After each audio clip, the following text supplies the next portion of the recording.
Netanyahu এই দুই ব্যক্তি সম্পর্কে আমাদের যে এই যে অভিজ্ঞতা, প্রায় দীর্ঘদিনের অভিজ্ঞতা বলতে হবে, এই অভিজ্ঞতা থেকে আমার মন সায় দেয় না এই কথা বিশ্বাস করতে।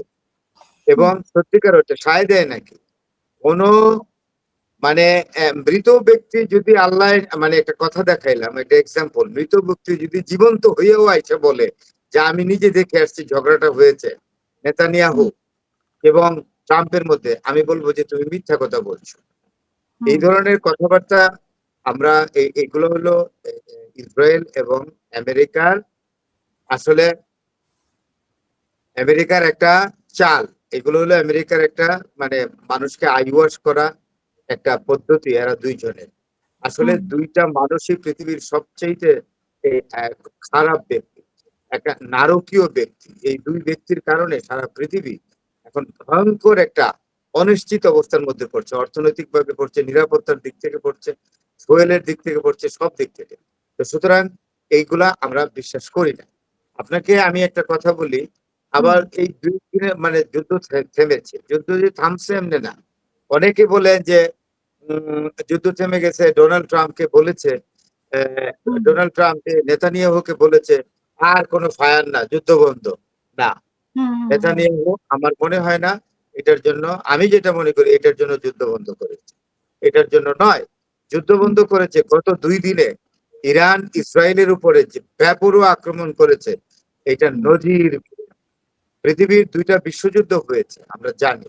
এই যুদ্ধের গতি প্রকৃতি, যুদ্ধের ইন্টেন্সিফিকেশন, তীব্রতাও আমরা জানি। এই 2টা বিশ্বযুদ্ধ নিউক্লিয়ার বাদ দিলে বাকি যে তীব্র আন্দোলন হয়েছে, এর চেয়ে অনেক বড় তীব্র আক্রমণ ইরান করেছে গত 2 দিনে ইসরায়েলের উপরে। আমি যেটা শুনলাম যে যুদ্ধ শুরু থেকে এই পর্যন্ত 102 দিন চলছে, 101 দিন আজকে যুদ্ধ নিয়ে।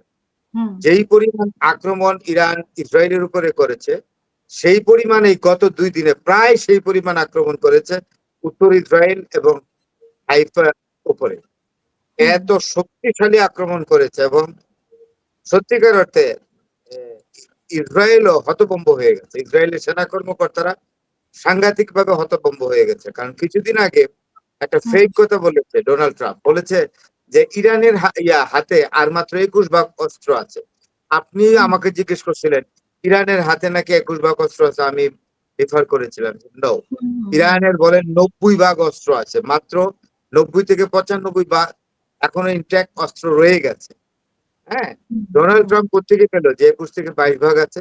এইটার প্রমাণ কিন্তু এই গত 2 দিনের যুদ্ধে হয়েছে। যেইভাবে বৃষ্টির মতো আপনার মিসাইল এবং ড্রোন ইসরায়েলের উপর, উত্তর ইসরায়েলের বিশেষ করে খুবই গুরুত্বপূর্ণ জায়গায় ইসরায়েলের সেনা স্থাপনায় করেছে, কেমিক্যাল ইন্ডাস্ট্রিতে করেছে, তারপরে ইসরায়েলের আপনার এই যে ইহুদি বসতি একদম ঘুরায় ফেলছে। এইটাতে ইসরায়েল ভাবছে যে এটা তো আসলে ধারণা সঠিক না, ইরান আগের চেয়েও অনেক বেশি শক্তিশালী হয়েছে। যুদ্ধের আগে যে এরকম শক্তিশালী ছিল তার চেয়েও বেশি হয়েছে। কারণ এই যুদ্ধকালীন সময়ে ইরান সবসময় সতর্ক এবং তার নিরাপত্তা এবং যুদ্ধের ব্যাপারে ইরান অত্যন্ত কঠোর অবস্থানে আছে। সেই অবস্থান থেকে ইরান সবসময় অস্ত্র কারখানা খোলা আছে এবং অস্ত্র কারখানায় ড্রোন তারপরে তৈরি হচ্ছে, মিসাইল তৈরি হচ্ছে বিভিন্ন ভার্সনে। তখন আপনি বলতে চাচ্ছেন যে ভয়ে এটা করে ফেলেছে, মানে তাদের সক্ষমতা। ইসরায়েলিরাও আক্রমণ করেছে, তেহরানে করেছে, তাবরিজে করেছে, ইস্পাহানে করেছে, কিন্তু ইরানের আক্রমণটা ছিল অতি তীব্র, সাংঘাতিক। সেই থেকে নেতানিয়াহু বলছে যে না, যুদ্ধ করবো না।